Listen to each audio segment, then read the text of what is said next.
chick. Well, it's Colon Cancer Awareness Month, and the folks at Elms Digestive are here to help. Take a look. Hello, friend. I'm Dr. Elms from Elms Digestive.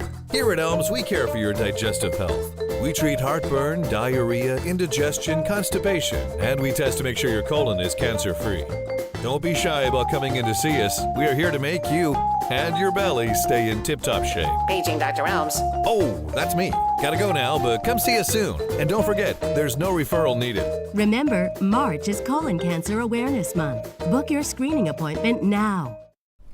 And here with more is Dr. Greg Goodyear. How are you, sir? I'm doing well. How are you? Doing fine. How common is colon cancer? It's actually very common. It's the second most common cancer and second leading cause of cancer death. And nationally, it affects about 1 in 23 people. That's actually a lot. You think about it, there's probably more than 23 people in the studio today. So that risk is pretty high. And to bring it back to South Carolina, about 2,200 people will be diagnosed each year with colon cancer. About 8,300 of them will pass away from the disease. But a lot of it can be prevented, right? Absolutely. It's very preventable.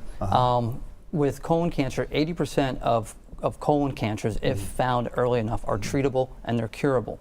And the thing with colon cancer is most colon cancers present without any symptoms at all. Yeah, that was my next question. What are the symptoms of colon cancer? And I think if people start getting those symptoms, it could be in the process of almost too late. Well, not necessarily too late, but definitely more advanced. So if you start noticing blood in the stool, changing your bowel habits, whether that's constipation or diarrhea, weight loss, abdominal pain, there's definitely signs that you need to get in and see a gastroenterologist and determine if you need a colonoscopy or not. At that stage, it most likely is more advanced, but still treatable. So it's important that you get it caught early, so you can get the treatment that you need.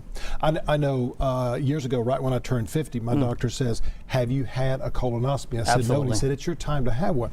A lot of times people will think, oh, this is going to be painful, and who should have a colonoscopy? And then we'll talk about really how relaxing it is. In my opinion, it's very relaxing. Well, first of all, who should have it? Your doctor's absolutely right. Everyone who's 50 should have a colonoscopy. Now, African Americans have a higher risk of colon cancer, so should get screened at age 45. Now, if there's a family history of colon cancer, colon polyps, then you should get screened at age 40, not 50, but age 40, or 10 years prior to the diagnosis of a family member with colon cancer or colon polyps. For example, if someone in your family had colon cancer or colon polyp at age 45, they start at age 35. I see. So, so much earlier than 50.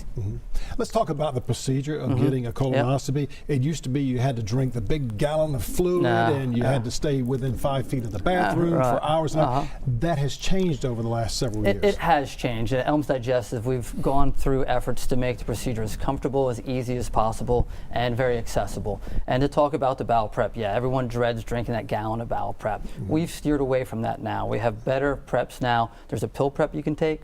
There is a prep that is an over-the-counter laxative that you just take with Gatorade, so you don't have to worry about the taste. There are preps that are only about 5 ounces. You drink 2 5-ounce glasses, and it does the job. Fantastic. Once a person does that and they go in for the procedure, step by step, how does it go? Basically, step by step, you'll come in about a half hour before your procedure. That's time to go through pre-op, to meet your anesthesiologist, maybe meet the physician at that time as well, and it gets you set up for the colonoscopy.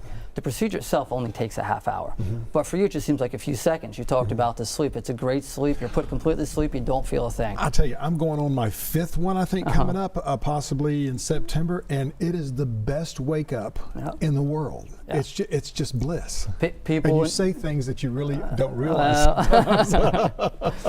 Well, you wake up quickly from it, which is great. You feel great afterwards, and honestly, the procedure itself, you don't remember any of it. You go in, you take a nap, you wake up, it's over with. You recover quickly after the procedure. You're out in 15, 30 minutes after the procedure, and you're off to breakfast. Really. You're really off to breakfast. What other type of services do y'all provide? Basically, we're treating anything that's gastrointestinal. So we're treating heartburn, belly pains, irritable bowel syndrome, things like that. Coming up in April, not a lot of people know about it, but it's Esophageal Cancer Awareness Month. So people suffering from chronic heartburn, reflux, also need to be screened. Dr. Goodyear, a pleasure having you here. And again, within those age brackets that you're talking about, please go and have the colonoscopy. I would have one every month if I could, just for that wonderful wake up. Thank you very much for being here with us. And we've got more Low Country Live coming up in just